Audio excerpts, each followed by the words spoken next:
SSC GD constable 2025 की परीक्षा के लिए अब समय आपके पास बहुत कम है, यानी कि चुनिंदा घंटे भी आपके पास हो सकते हैं, कुछ चंद दिन भी आपके पास हो सकते हैं। तो इन चुनिंदा घंटों में, इन चुनिंदा समय में साथियों आप कैसे अपनी तैयारी ऐसे करें कि आपका 100% सिलेक्शन हो जाए। तो मैं साथियों आज की इस वीडियो में 40 सवाल लाया हूं आपके लिए टॉप लेवल के हिंदी के, और 40 सवाल लाया हूं जीके जीएस के। मैं कहूंगा साथियों अगर आप इन 40 सवालों को देख लेते हिंदी के, तो यहां से आपको, यानी कि इस एकमात्र क्लास से आपको लगभग 10 सवाल देखने को मिलेंगे हिंदी के। उसके अलावा साथियों तकरीबन 10 सवाल आपको देखने को मिलेंगे जीके के। तो ये साथियों तकरीबन 30 से 40 मिनट की क्लास होगी। अगर इन 30 से 40 मिनट की क्लास से आप 30 से 40 नंबर गेन कर लेते हैं तो इसमें साथियों कोई बुरा सौदा नहीं है। तो पूरी हिंदी को साथियों खंगाला है आज की इस वीडियो में। देखेंगे साथियों पूरी हिंदी को, टॉप लेवल के सभी क्वेश्चंस है, और जो क्वेश्चंस आपको बताऊं वो आपको ध्यान रखना है, और उससे संबंधित जानकारी आपको जो दूं वो आपको बहुत अच्छे तरीके से ध्यान रखना है अगर आप वाकई में अपने एग्जाम को क्रैक करना चाहते हैं। तो पहला सवाल आपकी स्क्रीन पर आ चुका है, कह रहे कि विषाद का विलोम क्या होता है। तो विषाद के विलोम क्या होता है आपको यहाँ पर बताना है। विषाद की अगर बात करते हैं साथियों, विषाद का विलोम आपका हो जाएगा हर्ष। क्या हो जाएगा? विषाद का विलोम क्या हो जाएगा साथियों? हर्ष। एक तरीके से विषाद का मतलब पता क्या होता है? विषाद का मतलब होता है साथियों उदासी, ठीक है ना। तो उदासी का विलोम भी क्या होता है? एक तरीके से हर्ष ही होता है। और हर्ष का मतलब क्या होता है साथियों? हर्ष का मतलब होता है खुशी। हर्ष का मतलब क्या होता है? खुशी होता है। अगर यहां पर साथियों हम लोग बात करें, लिखा हुआ है अवसाद। अगर आपसे जैसे कि यहां पर विषाद का विलोम पूछा गया, वैसे ही साथियों अवसाद का विलोम भी आपसे पूछा जा सकता है।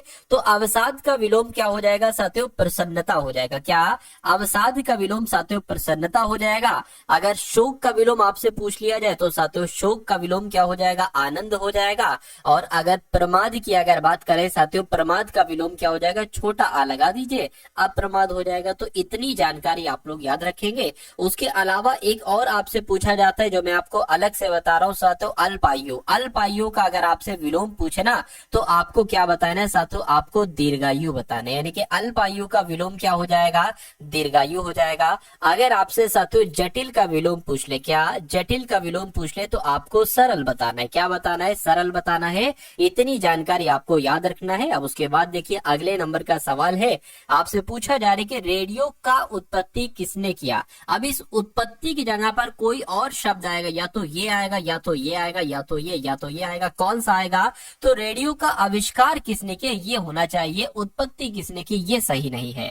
उसके बाद देखिए अगले नंबर का सवाल आपकी स्क्रीन पर, कह रहे कि जो हर समय दूसरों की बुराइयां खोजता है उसके लिए एक शब्द साथियों क्या हो सकता है? फटाफट आप लोग यहाँ पर मुझे बता दीजिए। अगर यहाँ पर एक शब्द की बात करते, खेचर का मतलब क्या होता है? देखिए आकाश में चलने वाले को कहा जाता है। क्या? आप लोग से अगर पूछा जाए कि आकाश में चलने वाले को क्या कहा जाता है, क्या आकाश में चलने वाले को क्या कहा जाता है? तो इसको खेचर कहा जाता है। उसके अलावा अगर आपसे तितीर्षा के बारे में पूछ लिया जाए तो तैरकर पार कर जाने की इच्छा। क्या? तैरकर। क्या साथियों आप लोग ध्यान रखेंगे, तैरकर अगर आपसे पूछा जाए तैरकर पार जाने की इच्छा, क्या तैरकर पार जाने की इच्छा को क्या कहा जाता है साथियों? तितीर्षा कहा जाता है। ये भी आपके लिए बहुत इंपॉर्टेंट है। तो अगर बात करते हैं जो हर समय दूसरों की बुराइयां खोजता हो उसके लिए एक शब्द क्या होगा? तो उसको छिद्रान्वेषी कहा जाएगा, जिनका आंसर ऑप्शन नंबर 4 के साथ है। मैं कहूंगा आंसर आपका बिल्कुल करेक्ट। सभी दोस्तों की रिक्वायरमेंट पे एक बहुत बड़ा ऑफर लेके आ चुका हूँ मेरे दोस्त। इस प्रैक्टिस सेट के ऊपर आपके लिए एक ऐसा ऑफर है जहाँ से कि अब आपको ये प्रैक्टिस सेट लगाओगे और सबसे सस्ता प्रैक्टिस सेट मिलने वाला है आज तक के यूट्यूब के इतिहास में। दोस्त जो ऐसे जीडी के हमारे 15 प्रैक्टिस सेट की मैं सीरीज लेकर आया हूँ, उसके अंदर मैंने आपको कहा था मेरे भाई कि इन 15 प्रैक्टिस सेट जो आपके सामने हैं हमारे YouTube channel all exam class के ऊपर, जिससे आप कैसे प्राप्त कर सकते हो। तो ये व्हाट्सअप नंबर आपके सामने दिया है, इस पर मैसेज कीजिए। और ये प्रैक्टिस सेट जो आपको 300 रुपये मिलते हैं, उनकी मैंने प्राइस रखी थी गुण 50 रुपये। अब इनसे भी माइनस करके मेरे दोस्त मैंने कर दिया है 30 रुपये, मात्र 30 रुपये अंतिम दिनों में इस प्रैक्टिस सेट को आपको लगाने के लिए। गुण 50 से भी माइनस करके, क्योंकि बहुत सारे बच्चों का कमेंट आ रहा है सर हम इतना पैसा पे नहीं कर पा रहे हैं, पास पैसे नहीं है, तो उसके लिए मैंने मात्र 30 रुपये कर दिए हैं। और 15 प्रैक्टिस सेट मिल रहे हैं, यानी 2 रुपये में प्रैक्टिस सेट जरूर लगाना चाहिए अगर सिलेक्शन चाहिए, क्योंकि 70% कोर्स से इस प्रैक्टिस सेट से ही मिलने वाला है आपको। तो देखते हैं कितने बच्चे लगाते हैं, बढ़ते हैं ट्यूशन की ओर मेरे भाई।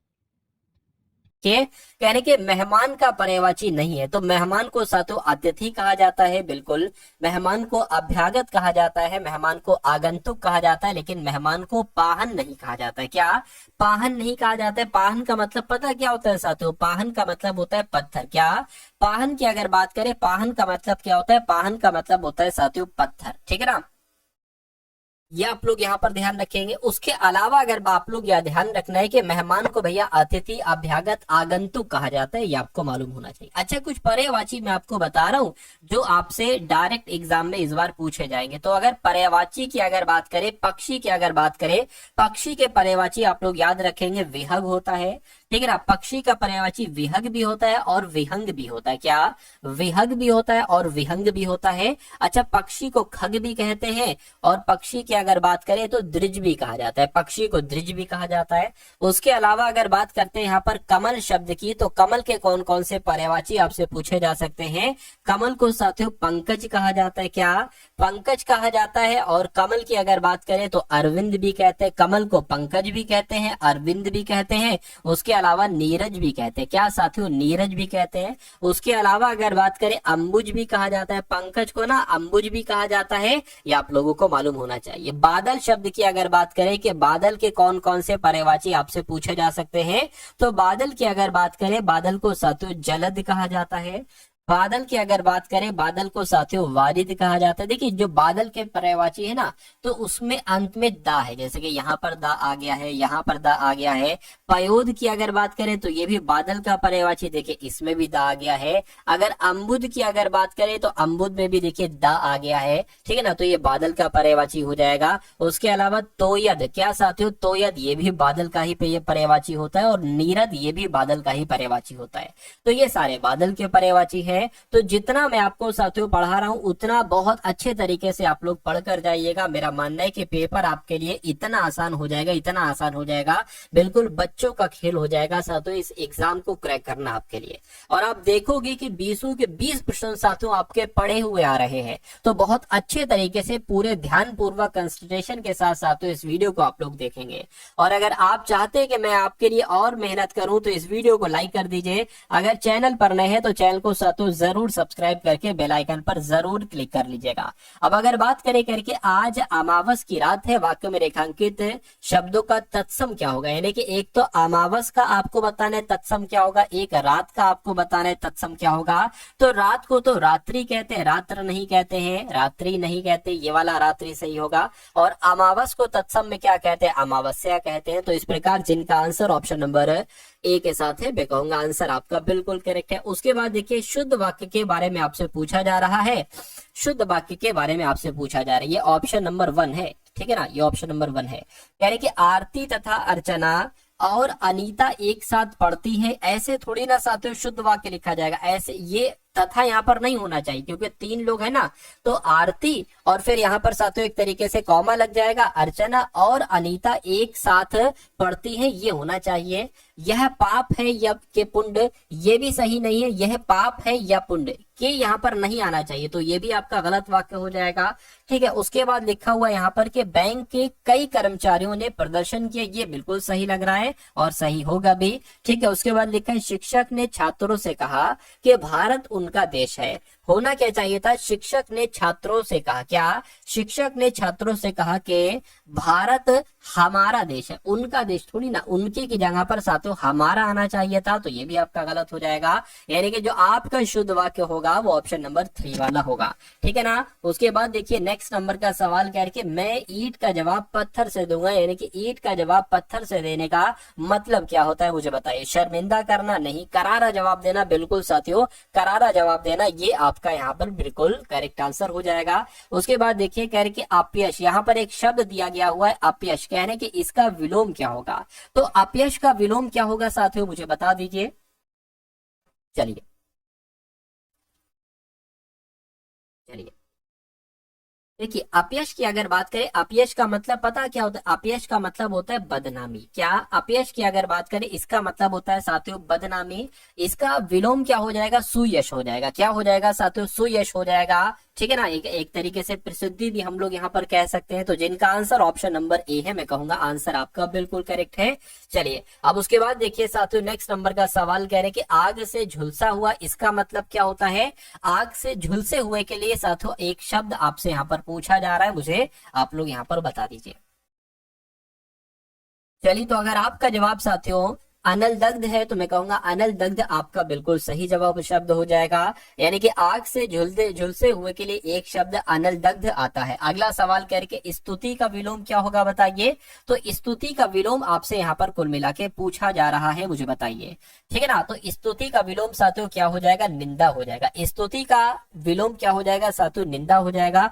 स्तुति का मतलब पता है क्या होता है? स्तुति का मतलब होता है तारीफ। क्या इसका मतलब होता है? तारीफ होता है। और निंदा का मतलब क्या होता है साथियों? निंदा का मतलब होता है बुराई। तो ये चीजें भी आप लोगों को यहाँ पर ध्यान होना चाहिए, मालूम होना चाहिए। अब यहाँ पर अच्छा अगर हम लोग बात करें साथियों, जैसे कि यहाँ पर एक शब्द है पूजा, तो पूजा का अगर आपसे विलोम पूछा जाए तो छोटा आ लगा देना, अपूजा हो जाएगा। यानी कि पूजा का विलोम हो जाएगा अपूजा। सहयोग का विलोम अगर आपसे पूछे तो छोटा आ लगा देना, असहयोग हो जाएगा। यानी कि पूजा का विलोम अपूजा, सहयोग का विलोम असहयोग। क्या यहाँ पर भी छोटा लगेगा? सब में थोड़ी ना लगता है साथियों। निशंक यहाँ पर लिखा हुआ है, सशंक हो जाएगा। इसका विलोम क्या हो जाएगा साथियों? सशंक हो जाएगा। तो ये भी आप लोगों को यहाँ पर मालूम होना चाहिए। अच्छा यहाँ पर कुछ इंपॉर्टेंट मैं आपको विलोम शब्द बता रहा हूं, वो आप लोगों को यहाँ पर मालूम होना चाहिए, क्योंकि वो आपके बहुत ज्यादा पूछे जाते हैं आपके एग्जाम में। चलिए तो विलोम शब्द साथियों मैं आपको यहाँ पर बता रहा हूं, ठीक है ना। जैसे कि मान लीजिए अगर आपसे साथियों सिंपल सा एक है सफल का विलोम पूछ लिया जाए, तो बच्चा बच्चा जानता है सफल का विलोम तो असफल होता है। क्या? सफल का विलोम असफल होता है। अगर आपसे साथियों स्वतंत्रता का विलोम पूछ लिया जाए, क्या साथियों? स्वतंत्रता, ठीक है ना, ये गलत लिखा हुआ है, एक सेकेंड, गलत लिख दिया मैंने यहाँ पर। ये हो गया आपका साथियों स्व, और ये हो गया तंत्रता। यानी कि स्वतंत्रता का विलोम अगर आपसे पूछा जाए तो परतंत्रता आपको बता देना, परतंत्रता आपको यहाँ पर बता देना है। अगर आपसे साथियों सन्यासी का विलोम पूछ लिया जाए, क्या पूछ लिया जाए? अगर आपसे सन्यासी का विलोम पूछ लिया जाए तो आपको गृहस्थ बताने। देखिए अगर आपको याद है तो रिवीजन कर लीजिए, अगर नहीं याद है तो इनको सीख लीजिए, क्योंकि आपके एग्जाम में यही क्वेश्चंस आपको वहां पर देखने को मिलेंगे। फिर ना कहिएगा कि ये क्या हो गया। अब उसके बाद देखिए सत्कर्म का अगर आपसे विलोम पूछा जाए तो आपको क्या बताना है? आपको दुष्कर्म बताना है। सत्कर्म का विलोम क्या बताना है? दुष्कर्म बताना है। अगर आपसे सृष्टि का विलोम पूछा जाए, क्या साथियों? अगर आपसे सृष्टि का विलोम पूछा जाए तो प्रलय आपको बता देना, प्रलय आपको बता देना है। उसके अलावा अगर आपसे सदाचार का विलोम पूछा जाए, सदाचार का विलोम आपको क्या बताना है साथियों? दुराचार बताना है। सदाचार का विलोम दुराचार हो जाएगा। ये इतनी जानकारी आप लोगों को मालूम होना चाहिए। अगला सवाल आपकी स्क्रीन पर है, कह रहे कि मेरे हृदय में प्रचंड ज्वाला उठी है, इस वाक्य में रेखांकित शब्द के लिए पर्यायवाची आप लोग यहाँ पर साथियों बता दीजिए। तो प्रचंड का पर्यायवाची क्या हो सकता है, मुझे बताइए। चलिए तो प्रचंड का साथियों उग्र हो जाएगा, ठीक है। मेरे हृदय में उग्र ज्वाला उठी है, ये भी कह सकते हैं। तो कुल मिला के आपका राइट आंसर अगर है ऑप्शन नंबर किसके साथ? ए के साथ, तो बिल्कुल करेक्ट है। अगला सवाल आपकी स्क्रीन पर कह रहे कि इनमें से कौन सा वाक्य शुद्ध है। तो साथियों अशुद्ध वाक्य के बारे में यहाँ पर आपसे कुल मिला के पूछा जा रहा है। तो शुभ नक्षत्र आ गया है, ठीक, ये तो शुद्ध है। संतोष को क्षमा कर दो, संतोष को क्या साथियों? संतोष को क्षमा कर दो। यहाँ पर क्षमा शब्द सही नहीं लिखा हुआ है। क्षमा शब्द कैसे लिखा जाता है? क्षमा शब्द साथियों ऐसे लिखा जाता है, तो ये गलत हो जाएगा, यानी कि अशुद्ध हो जाएगा, और यही आपका राइट आंसर हो जाएगा। उसके बाद देख लीजिए यमुना का पानी गंदा हो गया, इसमें भी कोई दिक्कत नहीं। शाम को सब्जी लेने जाना है, इसमें भी कोई दिक्कत नहीं। यानी कि ये तीनों वाक्य सही है सिवाय ऑप्शन नंबर 2 वाले के। उसके बाद देखिए कह रहे कि जिसके समान कोई दूसरा ना हो उसके लिए एक शब्द क्या हो सकता है साथियों? ये आप लोग यहाँ पर मुझे बता दीजिए। चलिए फटाफट साथियों आप लोग यहाँ पर बता दीजिए। अच्छा यहाँ पर एक अपरिमेय शब्द है, अगर आपसे पूछा जाए जिसकी नाप तौल ना हो सके, क्या? देखिए अगर मैं आपको पढ़ा रहा हूँ साथियों तो बहुत कुल मिला के बहुत अच्छे तरीके से, यानी कि 360 डिग्री में आपको पढ़ा रहा हूँ, ठीक है। जिसकी नाप तौल ना हो सके, जिसकी नाप तौल ना हो सके, उसके लिए एक शब्द अगर आपसे एग्जाम में पूछ लिया जाए तो आपको अपरिमेय बता देना है। क्या? अपरिमेय बता देना है। उसके अलावा अन्यतम का मतलब पता क्या होता है साथियों? बहुतों में से एक, यानी कि, ठीक है ना। अगर बात करते हैं साथियों बहुतों में से एक की अगर बात करें तो इसको अनियतम कहा जाएगा, अनियतम कहा जाएगा। असाध्य शब्द की अगर बात करते हैं, जो साधने योग्य ना हो, क्या, जो साधने योग्य हो उसको साध्य, और जो साधने योग्य ना हो, ठीक है ना, और जो साधने योग्य ना हो उसके लिए एक शब्द क्या आ जाएगा, उसके लिए साथियों असाध्य आ जाएगा, जो साधन योग्य ना हो। अगर यहाँ पर जिसके समान कोई दूसरा ना हो तो उसके लिए एक शब्द क्या हो जाएगा, अद्वितीय हो जाएगा, और अद्वितीय आपका यहाँ पर बिल्कुल करेक्ट आंसर हो जाता है भाई। बहुत बढ़िया, वेरी गुड क्लास। अगला सवाल आपके स्क्रीन पर है, देखिए और बताइए राइट आंसर क्या होगा। कह रहे परंपरा से संपत्ति अथवा पद पाने वाले को क्या कहा जाता है, बताइए। यानी कि जो जिसको संपत्ति मिल गई हो, जिसका कोई पद मिल गया हो, तो उसको क्या पद अधिकारी कहेंगे, उत्तराधिकारी कहेंगे, इच्छाचारी कहेंगे, या औपनिवेशक कहेंगे। साथियों ये आपसे कुल मिला के यहाँ पर पूछा जा रहा है, मुझे बताइए। चलिए देखिए, अगर औपनिवेशक की अगर बात करें तो जो उपनिवेश में रहने वाला व्यक्ति होता है, क्या साथियों, उपनिवेश में, क्या, उपनिवेश में रहने वाले व्यक्ति को कहा जाता है। उपनिवेश में रहने वाले व्यक्ति को क्या कहा जाता है, अगर आपसे पूछा जाए तो आपको औपनिवेशिक बता देना है। अपनी इच्छा के अनुसार जो काम करता है, यानी कि इच्छा के अनुसार काम करने वाले को, इच्छा के अनुसार काम करने वाले को साथियों क्या कहा जाता है, काम करने वाले को क्या कहा जाता है, इच्छाचारी कहा जाता है। ठीक है, यानी कि ये भी आपको याद रखना है और ये भी आपको याद रखना है। उत्तराधिकारी की अगर बात करें साथियों, परंपरा से संपत्ति पाने वाला या पद पाने वाले को ही उत्तराधिकारी कहा जाता है। राइट आंसर आपका अगर है ऑप्शन नंबर 2 तो बिल्कुल करेक्ट है। अच्छा, इसकी बात करें पद अधिकारी, पद पर रहकर जो कार्य करता है, क्या साथियों, जो पद पर रहकर कार्य करता है, पद पर रहकर कार्य जो करता है साथियों, उसको क्या कहा जाता है, उसको पद अधिकारी कहा जाता है। तो कुल मिला के मैंने आपको 4 यहाँ पर बताए हैं, चारों आप लोग बहुत अच्छे तरीके से यहाँ पर याद रखेंगे। उसके बाद देखिए, मंगनी के बैल के दांत नहीं देखे जाते, इस लोकोक्ति का मतलब क्या होगा, मुझे बताइए। इच्छा के विरुद्ध काम करना, अपने स्वार्थ के लिए नुकसान भी मंजूर, या मुफ्त में मिली चीज में मीन मेक नहीं निकालना चाहिए। बिल्कुल साथियों, मंगनी के बैल के दांत नहीं देखे जाते, यानी कि मंगनी में जो मिल जाए वो समझ लो मिल जाए, रख लो चुपचाप। ठीक है, यानी कि मुफ्त में जो मिल रहा है उसमें फिर मीन में से निकालो, कमियां निकालो, ऐसा नहीं होना चाहिए। तो कुल मिला के इस सवाल का जवाब आपका ऑप्शन नंबर सी हो जाएगा। अगला सवाल देखिए आपके स्क्रीन पर है, कह रहे कलम तोड़ देना, इस मुहावरे का मतलब क्या हो सकता है साथियों, मुझे आप लोग बता दीजिए। कलम तोड़ देना, जैसे कि लिखना पढ़ना त्याग देना, ऐसा तो नहीं होगा। अत्यंत क्रोधित होना, लिखने से घृणा करना, अत्यंत मार्मिक रचना करना। तो मैं कहूंगा सबसे सटीक जवाब अगर इस सवाल का बनता है तो ऑप्शन नंबर डी हो जाएगा, यानी कि 4 आपका सही जवाब हो जाएगा। उसके बाद देखिए अगला सवाल कह रहे कि वसंत का विलोम क्या होगा, मुझे बताइए। चलिए साथियों, यहाँ पर एक बात मैं आपको बता देना चाहता हूँ, ये तो अपना चैनल हो गया साथियों टारगेट सिलेक्शन, ठीक है ना, टारगेट सिलेक्शन, और टारगेट सिलेक्शन ऐप आप लोग जाकर साथियों डाउनलोड कर लीजिए, क्योंकि यहाँ पर साथियों कुछ टेस्ट आपको फ्री दिए जा रहे हैं। टारगेट सिलेक्शन प्ले स्टोर से जब आप एप्लीकेशन को डाउनलोड करोगे, इस ऐप का लिंक भी आपको डिस्क्रिप्शन में दे दिया गया है। तो यहाँ पर आपको पता क्या मिल रहा है साथियों, देखिए मैं आपको बता दे, जैसे कि अब आपके कौन कौन से एग्जाम है। अब आपका एग्जाम है साथियों एसएससी जीडी का, तो एसएससी जीडी के तकरीबन आपको 100 मॉक टेस्ट मिल जाएंगे। 100 सुनिएगा अभी, 100 मॉक टेस्ट मिल जाएंगे, और पिछले 3 से 4 सालों में जितनी भी शिफ्ट हो चुकी हैं एसएससी जीडी की, उन शिफ्ट के सॉल्यूशन मिल जाएंगे। ठीक है, तो ये आपको दिया जाएगा। उसके अलावा और ये सब आपको सिर्फ और सिर्फ 199 में दिया जा रहा है, 200 रुपए में आपको दिया जा रहा है। उसके बाद आपका एक और एग्जाम होगा आरपीएफ कांस्टेबल का, अगर आपका एग्जाम है तो आरपीएफ कांस्टेबल के लिए भी आपको साथियों 100 मॉक टेस्ट दिए जाएंगे, और पिछले जितने भी एग्जाम हो चुके हैं उनके प्रीवियस ईयर क्वेश्चन आपको दिए जाएंगे सॉल्यूशन के साथ। तीसरा आपका एग्जाम अगर ग्रुप डी का होगा, यानी कि ग्रुप डी का फॉर्म आप डाल देना, रेलवे ग्रुप डी का फॉर्म, इसके भी आपको 100 मॉक टेस्ट दिए जाएंगे, और जितने भी पिछले 5-10 सालों में पेपर हुएंगे उनका सॉल्यूशन दिया जाएगा। उसके अलावा आपको साथियों एनटीपीसी के 100 मॉक टेस्ट और सभी पीवाईक्यू दिए जाएंगे। तो ये सारा कंटेंट आपको सिर्फ और सिर्फ 200 रुपए में कौन देगा, कहां मिलेगा? जो 600 रुपए में साथियों ये चीज दे रहे थे 1 साल की वैलिडिटी के साथ, 600 की जगह पर साथियों 200 रुपए में सेम वही डिक्टो चीज दे रहा हूं।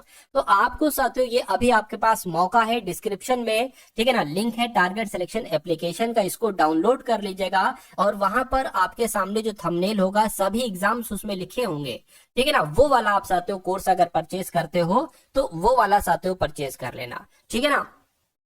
चलिए, अगर कोई दिक्कत हो सा तो इस नंबर पे आप कॉल कर लेना, 6393624538, इस नंबर पर आप कॉल कर लेना, ठीक है ना। चलिए अब बात करते हैं वसंत का विलोम क्या हो जाएगा। तो वसंत का विलोम तो भैया पतझड़ होता है। क्या वसंत का विलोम पतझड़ होता है। देखिए पेड़ों पर जब फूल खिलते हैं, मतलब फूल खिलने का मौसम आता है, उसको वसंत कहा जाता है। और पेड़ों की जब पत्तियां वगैरह ये सब झड़ने लगती हैं तो उनको साथियों पतझड़ कहा जाता है। तो वसंत का विलोम पतझड़ ही तो हो जाता है। उसके बाद देखिए कह रहे कि अर्वाचीन का विलोम क्या होता है, मुझे बताइए। चलिए देखिए अर्वाचीन की अगर बात करें, अर्वाचीन का मतलब होता है नया। क्या अर्वाचीन का मतलब होता है नया, और नया का विलोम क्या हो जाएगा साथियों, पुराना हो जाएगा। तो इसमें से पुराना किसे कहा जाएगा, पुराना प्राचीन को ही तो कहा जाएगा।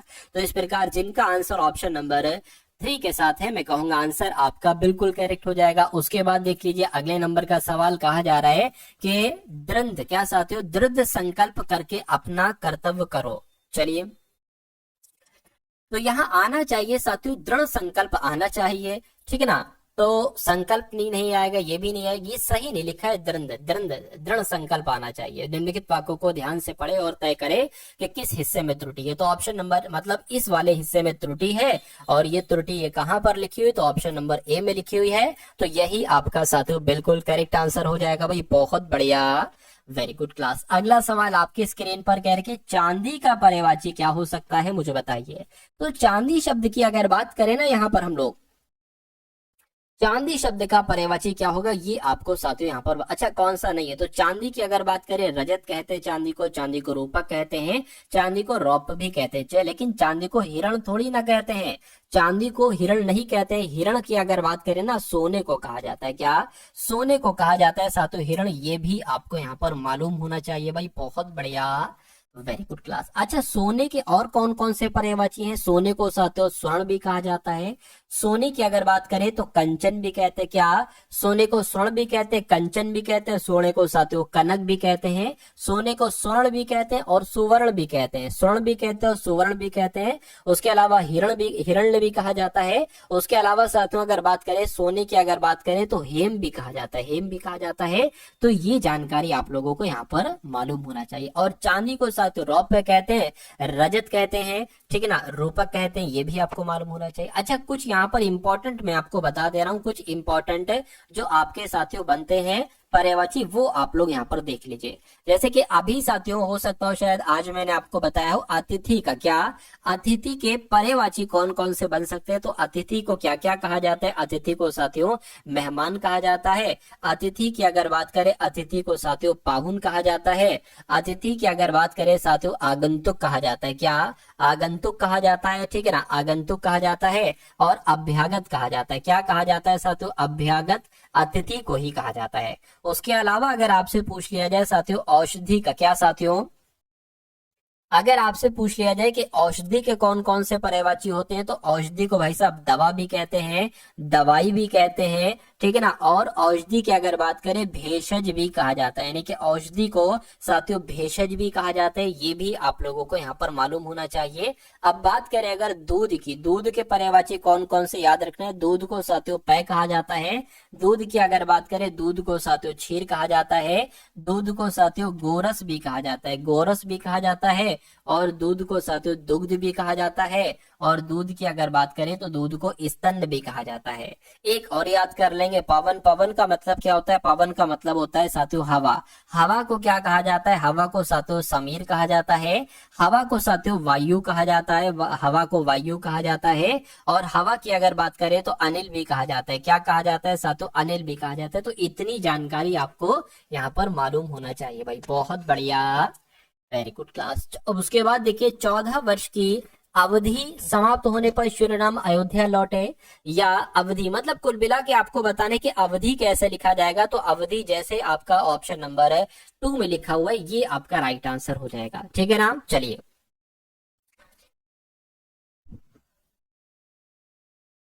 अगले नंबर का सवाल आप लोग के सामने कह रहे कि तन बदन में आग लगना, इस मुहावरे का मतलब क्या होता है मुझे बताइए। तो ना खुश होना, भयभीत होना, क्रोधित होना, बिल्कुल साथियों तन बदन में आग लगना यानी कि क्रोधित हो जाना, बहुत ज्यादा गुस्सा हो जाना।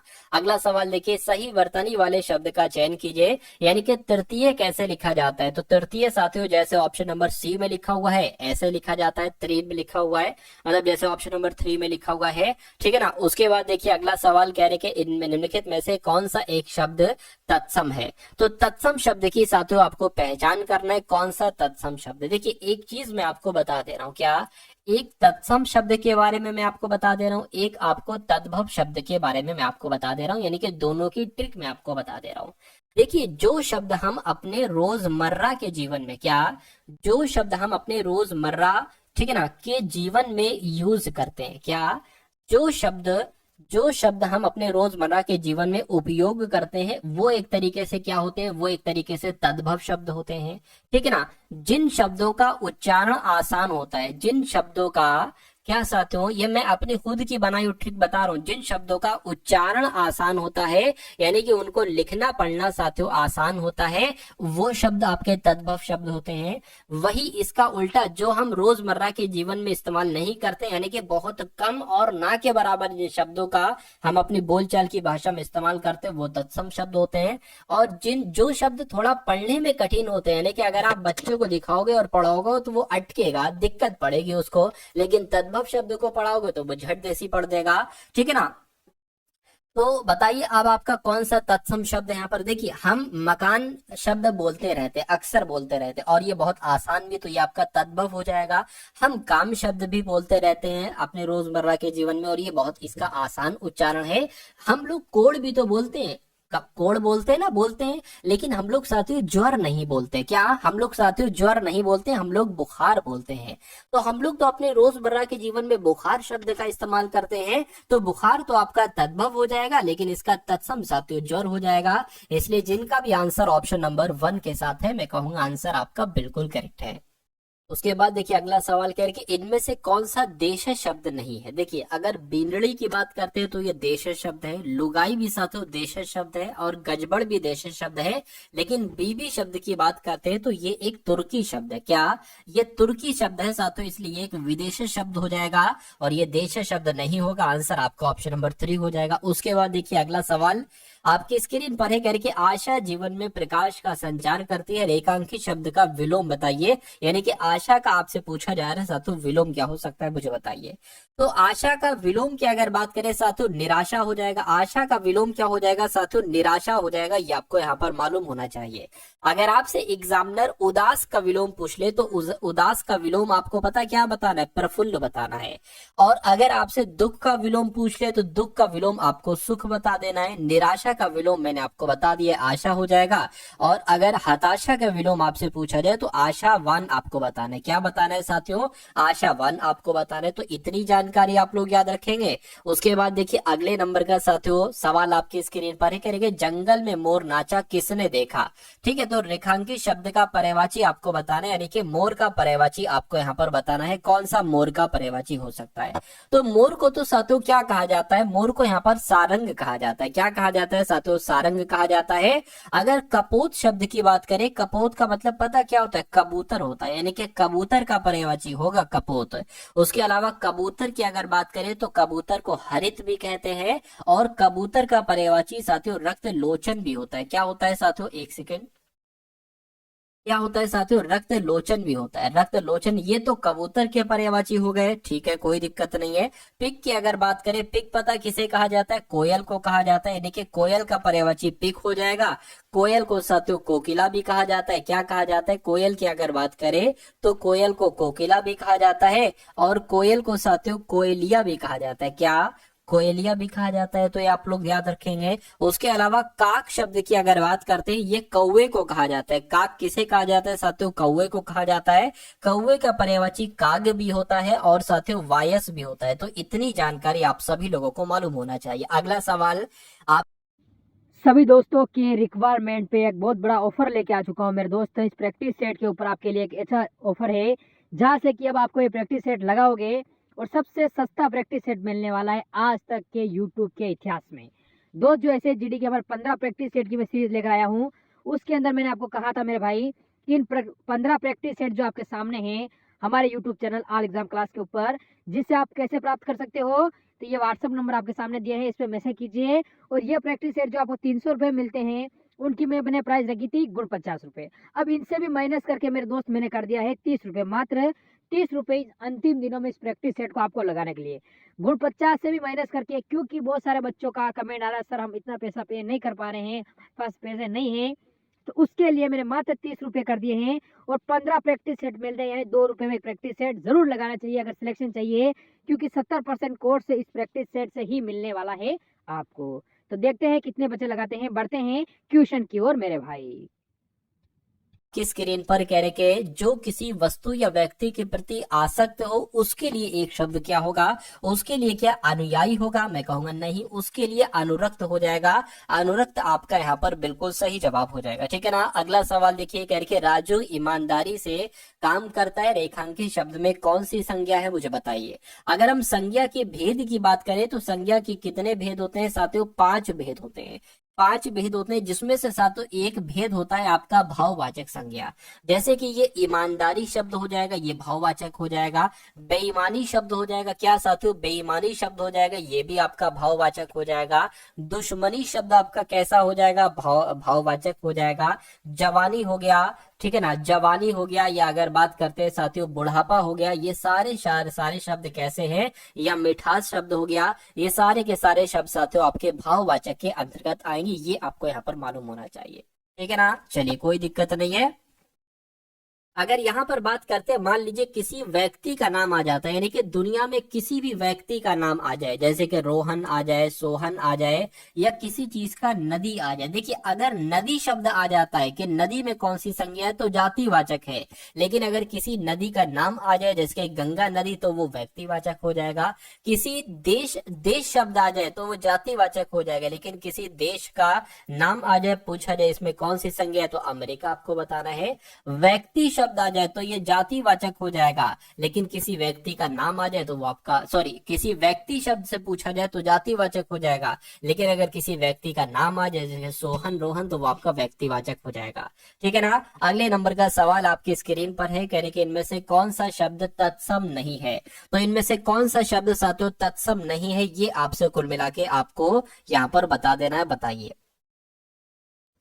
चलिए तो देखिए, ये अगर बात करते ये एक तत्सम शब्द है, ठीक है ना। लेकिन सांप की अगर बात करें तो सांप अगर बात करें ये आपका एक तद्भव शब्द हो जाएगा। क्या हो जाएगा साथियों, तद्भव शब्द यहाँ पर आपका ये हो जाएगा। अच्छा यहाँ पर एक शब्द लिखा हुआ है मूषक, यहाँ पर तो आंसर मैं आपको बता देता हूँ, तद्भव शब्द हो जाएगा सांप, बाकी सारे तत्सम शब्द है, ठीक है। वधु की अगर बात करें तो वधु एक तत्सम शब्द है, इसका तद्भव क्या होगा, इसका तद्भव बहु होगा। हस्ती की अगर बात करें, हस्ती एक तत्सम शब्द है, इसका तद्भव क्या होगा साथियों, हाथी होगा। मूषक एक तत्सम शब्द है, इसका तद्भव क्या होगा, मूसा होगा। तो इतनी जानकारी आपको यहाँ पर मालूम होना चाहिए, ठीक है ना। चलिए उसके अलावा मैं आपको और चीजें बता देता हूँ, जैसे कि अग्नि, अग्नि एक तत्सम शब्द है, इसका अगर आपसे तद्भव पूछे तो आपको आग बता देना है। उसी प्रकार साथियों अंध, अंध क्या है, अंध साथियों, अंध एक तत्सम शब्द होता है, इसका तद्भव क्या हो जाएगा, अंधा हो जाएगा, इसका तद्भव शब्द अंधा हो जाएगा, ठीक है ना। ये आपको जानकारी यहाँ पर मालूम होना चाहिए। नेक्स्ट नंबर का सवाल है, कह रहे हैं कि दिए गए विकल्पों के आधार पर रिक्त स्थान की पूर्ति करना है आपको। कहा जा रहा है संक्षेपण तैयार करने के बाद उसके लिए सुयोग चयन किया जाना चाहिए, ठीक है ना। सुयोग का ये जो का यहाँ पर आया, ये का यहाँ पर आना चाहिए, सुयोग का चयन किया जाना चाहिए। तो खाली जगह पर कौन सा आएगा, संक्षेपण तैयार करने के बाद उसके लिए सुयोग पाठ का चयन किया जाना चाहिए, कथा का, शीर्षक का, व्यक्ति का। तो मैं कहूंगा शीर्षक शब्द यहाँ पर बिल्कुल सही तरीके से आना चाहिए। दिए गए विकल्पों में से रिक्त स्थान की पूर्ति कीजिए, यानी कि कुल मिला के समाज मानव जाति की, अब यहाँ पर एक खाली जगह है, समाज मानव जाति की लज्जा और विकास का मूल आधार है, सुरक्षा और विकास का मूल आधार है, या इच्छा या सातु प्रक्रिया। तो यहाँ पर जो शब्द आएगा वो सुरक्षा आएगा, यानी कि समाज मानव जाति की सुरक्षा और विकास का मूल आधार है, ये पूरा वाक्य होना चाहिए। उसके बाद देखिए कह रहे कि अगुआ बनकर मंजिल दिखाने वाला पथ प्रदर्शक कहलाया जाता है, या रास्ता दिखाने वाला, या लक्ष्य दिखाने वाला, या स्थान दिखाने वाला। तो यहाँ पर रास्ता शब्द आना चाहिए। अगुआ बनकर रास्ता दिखाने वाला पथ प्रदर्शक कहलाता है। अगला सवाल देखिए, कहा जा रहा है कि पदक्रम की दृष्टि से कौन सा वाक्य शुद्ध है, मुझे बताइए। ठंडा घड़े का पानी ले आइए, घड़ा ठंडा थोड़ी ना होता है, पानी ठंडा होता है, तो ये गलत हो जाएगा। यह संभव हो सकता है क्या? यह संभव हो सकता है, ऐसा भी नहीं। केवल 4 रुपए मात्र भी, केवल भी फूलों की एक माला लाइए, ये सही है, फूलों की एक माला चाहिए, ये आपका बिल्कुल शुद्ध हो जाएगा पदक्रम के अनुसार। उसके बाद देखिए, कहा जा रहा है यहाँ पर साथियों के निम्नलिखित प्रश्न में 4 विकल्पों में से उस विकल्प का चयन करें जो दिए गए लोकोक्ति का सही अर्थ वाला विकल्प हो। वर्षा जब कृषि सुखाने, ठीक है ना, का वर्षा, क्या का वर्षा जब कृषि सुखाने, तो अवसर बीत जाने पर सहायता व्यर्थ है, बिल्कुल। बेईमानी बार बार नहीं फलती, कठिन काम को करने में कष्ट सहने पड़ते हैं, या बेमेल वस्तुओं का एक साथ होना। तो मैं कहूंगा का वर्षा जब कृषि सुखाने, तो अवसर बीत जाने पर सहायता बेकार है, सहायता व्यर्थ है। आंसर आपका ऑप्शन नंबर ए हो जाएगा। अगला सवाल कहेंगे, संक्षिप्तता संक्षेपण का एक आकार गुण है, एक प्रधान गुण है, एक संक्षिप्त गुण है, या एक व्यर्थ गुण है। तो यहाँ पर प्रधान गुण आ जाएगा, प्रधान आपका आंसर हो जाएगा। अगला सवाल कह रहे हैं कि आपको इस बात की प्रामाणिकता सिद्ध करनी होगी। तो यहाँ पर आपको बताना है कि दिए गए वाक्य में वह भाग ज्ञात कीजिए जिसमें कोई त्रुटि है, जो कोई त्रुटि नहीं, तो कोई त्रुटि नहीं वाला ऑप्शन आपको यहाँ पर चुनना है। चलिए देखिए, अगर बात करते हैं, ये आपका जो प्रमाणिकता लिखा हुआ है ना, ये सही नहीं लिखा हुआ है। तो कौन सा गलत है? मैं कहूंगा ये आपका गलत है। कैसे लिखा जाना चाहिए? अगर प्रमाण लिखेंगे तो प्रमाण ऐसे लिखेंगे, लेकिन अगर प्रामाणिकता लिखा जाता है तो साथों कुछ ऐसे लिखा जाता है, ये आपको यहाँ पर मालूम होना चाहिए। प्रामाणिकता ऐसे लिखा जाता है। अगला सवाल देखिए, कह रहे कि बालू पत्थर निम्न में से किसका उदाहरण है? तो यहाँ से साथों आपके सामने जीके के क्वेश्चंस यहाँ पर शुरू हो चुके हैं। तो इन सभी सवालों को आपको बहुत ध्यान पूर्वक देखना है और अपने स्कोर को साथियों एक बेहतर करना है, अपने एग्जाम को क्रैक करना है।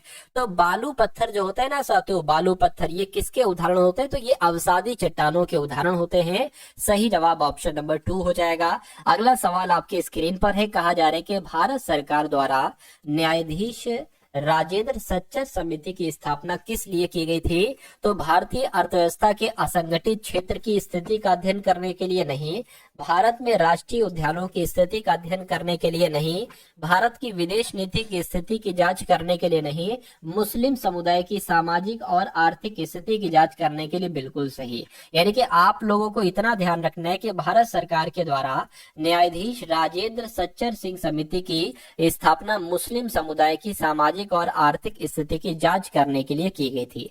उसके बाद देखिए, कह रहे कि तेल और वसा युक्त भोजन जब अधिक समय तक रखा जाता है तो अपघटन की प्रक्रिया के कारण इसके स्वाद और गंध में बदलाव होता है, या किण्वन के कारण, या विकृत गंधिता की वजह से। क्या आपका सही जवाब होगा? तो अगर ये सवाल आपके एग्जाम में आए तो विकृत गंधिता आपको बता देना। यानी कि तेल और वसा युक्त भोजन जब अधिक समय तक रखा जाता है तो विकृत गंधिता की प्रक्रिया के कारण इसके स्वाद और गंध में बदलाव होता है। नेक्स्ट नंबर का सवाल है। कहा जा रहा है कि भारतीय संविधान के संदर्भ में निम्नलिखित में से कौन सा अनुच्छेद अपने नागरिकों को धर्म की स्वतंत्रता का अधिकार देता है? तो अनुच्छेद 25 की अगर बात करते हैं, अनुच्छेद 25 ये धर्म की स्वतंत्रता का अधिकार देता है। साथियों, ये जो क्वेश्चंस मैं आपको करवा रहा हूँ ना, ये सभी के सभी सवाल आपको तैयार करते जा रहे हैं, यानी कि क्लास में ही आपको साथियों तैयार हो जाए तो ये बहुत अच्छी बात हो जाएगी। चलिए, इस सवाल की अगर बात करें, मलेरिया और काला ज्वार इनमें से किसके कारण होते हैं? तो ये तो प्रोटोजोआ के कारण होते हैं। किसके कारण साथियों? प्रोटोजोआ के कारण होते हैं। अगला सवाल देखिए आपके स्क्रीन पर, कह रही कि महात्मा गांधी राष्ट्रीय ग्रामीण रोजगार गारंटी अधिनियम के संदर्भ में निम्नलिखित में से कौन सा कथन सही नहीं है? तो कौन सा कथन सही नहीं है? इसे कार्य करने के अधिकार के रूप में भी जाना जाता है। साथियों, ये बात सही है। यह ग्रामीण विकास मंत्रालय द्वारा कार्यान्वित है, ये बात भी बिल्कुल सही है। उसके अलावा इसकी शुरुआत 2009 में की गई थी, तो इसकी शुरुआत 2009 में नहीं की गई थी। यह लाभार्थी को 100 दिनों के कार्य की गारंटी देता है, ये बात भी सही। यानी कि गलत कथन सही, मतलब कथन सही नहीं है, तो ऑप्शन नंबर 3 वाला कथन सही नहीं है। उसके बाद देखिए, कह रहे कि कौन सा पुल असम के डिब्रूगढ़ को अरुणाचल प्रदेश में पासी घाट से जोड़ता है? तो अगर बात करते हैं साथियों बोगी बिल की, क्या कौन सा पुल? तो मैं कहूंगा बोगीबील पुल असम में डिब्रूगढ़ को अरुणाचल प्रदेश में पासीघाट से जोड़ता है। नेक्स्ट नंबर का सवाल है, कह रहे कि तृतीय क्षेत्र का दूसरा नाम है। तो तृतीय क्षेत्र का साथियों दूसरा नाम है, क्या नाम है? सेवा क्षेत्र है। क्या तृतीय क्षेत्र का दूसरा नाम क्या है साथियों? सेवा क्षेत्र है। राइट आंसर आपको ऑप्शन नंबर 1 हो जाएगा। अगला सवाल कह रहे कि निम्नलिखित में से किस केंद्र शासित प्रदेश को भारत में आंशिक राज्य का दर्जा दिया गया है? तो मैं कहूंगा पुदुचेरी आपका सही जवाब हो जाएगा, क्योंकि पुदुचेरी जो केंद्र शासित प्रदेश है इसको भारत में आंशिक राज्य का दर्जा दिया गया है। उसके बाद देखिए अगला सवाल कह रहे ताजमहल की प्रतिकृति बीबी का मकबरा ये कहाँ पर स्थित है? तो ये ताजमहल की एक तरीके से प्रतिकृति है बीबी का मकबरा। ये कहाँ पर है? ये औरंगाबाद में है। कहाँ पर? ये औरंगाबाद में है। औरंगाबाद कह लो या संभाजी नगर कह लो, क्या औरंगाबाद कह लो चाहे संभाजी नगर कह लो, ठीक है ना। अगले नंबर का सवाल आपके स्क्रीन पर कह रहे भारत के कृषि क्षेत्र में किस प्रकार की बेरोजगारी है जहां आवश्यकता से अधिक लोगों को नियोजित किया जाता है? तो क्या आपका राइट आंसर होगा साथियों ये प्रच्छन्न बेरोजगारी? आपके भी सवाल का बिल्कुल सही जवाब हो जाएगा। उसके बाद देखिए कह रहे कि कुछ दिनों के बाद पीतल और कांस्य की मूर्तियां हरी हो जाती हैं, इसका कारण क्या है? तो क्षरण की वजह से साथियों हरी हो जाती है। अगला सवाल है कि बाली यात्रा भारत के निम्नलिखित में से किस राज्य में मनाई जाती है? तो जो बाली यात्रा है ना ये तो ओडिशा में मनाई जाती है। कहां पर साथियों? ये ओडिशा में मनाई जाती है। ये आप लोगों को यहाँ पर मालूम होना चाहिए। नेक्स्ट नंबर का सवाल है करके भारतीय राष्ट्रीय कांग्रेस का लाहौर अधिवेशन 1929 क्यों महत्वपूर्ण है? तो ये इसने पूर्ण स्वराज की मांग का प्रस्ताव पारित किया था, इसलिए बिल्कुल साथियों। रॉलेट सत्याग्रह शुरू करने का नहीं, सिविल सेवा भी नहीं, प्रांतीय चुनाव भी नहीं। तो मैं कहूंगा जो भारतीय राष्ट्रीय कांग्रेस का लाहौर अधिवेशन है जो 1929 में हुआ था, इस समय पूर्ण स्वराज की मांग प्रस्तुत को साथियों के प्रस्ताव को पारित किया गया था। राइट आंसर आपका ऑप्शन नंबर 1 हो जाएगा। अगला सवाल कह रहे कि साथियों वैदिक काल के महत्वपूर्ण देवताओं के सही समूह का चयन कीजिए। यानी कि वैदिक काल के कौन कौन से देवता? ब्रह्मा प्रजापति नहीं, शेषनाग चंद्र नहीं, वरुण विष्णु नहीं, अग्नि इंद्र सोम बिल्कुल सही। अग्नि इंद्र सोम ये वैदिक काल के महत्वपूर्ण देवताओं में साथियों गिने जाते हैं। नेक्स्ट नंबर का सवाल है, कहा जा रहा है कि निम्नलिखित में से कौन सा परिवेश से ध्वनि एकत्रित करता है? तो मैं कहूंगा साथियों जो आपका पिन्न यानी कि कर्णपाली है तो ये इस परिवेश से ध्वनि एकत्रित करता है। राइट आंसर आपका ऑप्शन नंबर 4 होगा। अब अगला सवाल देखिए कह रहे कि भारत में चुनाव के संदर्भ में वीवीपीएटी शब्द का अर्थ क्या है? तो वीवीपीएटी का अर्थ क्या है साथियों ये आपको बताना है, बताइए। मोटर विजिट तो नहीं है, विविध भी नहीं, motor verifiable paper audit trail है, यानी कि ये आपका जो होगा वो बिल्कुल करेक्ट आंसर हो जाएगा। चलिए उसके बाद देख लेते हैं नेक्स्ट नंबर का सवाल कह रही है रैयतवाड़ी व्यवस्था किसने लागू की थी? तो रैयतवाड़ी व्यवस्था तो साथियों थॉमस मुनरो के द्वारा लागू की गई थी। किसके द्वारा लागू की गई थी साथियों? थॉमस मुनरो के द्वारा रैयतवाड़ी व्यवस्था को लागू किया गया था। अगला सवाल देखिए कह रही है बांदीपुर राष्ट्रीय उद्यान, कौन सा राष्ट्रीय उद्यान? बांदीपुर राष्ट्रीय उद्यान निम्नलिखित में से किस राज्य में स्थित है? तो ये साथियों कर्नाटक में स्थित है। कहां पर स्थित है? ये कर्नाटक में स्थित है। ये आपको यहाँ पर मालूम होना चाहिए। सही जवाब ऑप्शन नंबर 1 हो जाएगा आपका। उसके बाद देखिए कह रहे कि नटराज की कांस्य मूर्ति किस काल के दौरान बनाई गई थी? तो किस काल के दौरान साथियों बनाई गई थी? ये चोल के द्वारा यानी कि चोल काल के दौरान बनाई गई थी। ये भी आप लोगों को मालूम होना चाहिए। अगला सवाल देखिए कह रहे कि प्रकाश वर्ष किससे संबंधित है? तो प्रकाश वर्ष की अगर बात करते हैं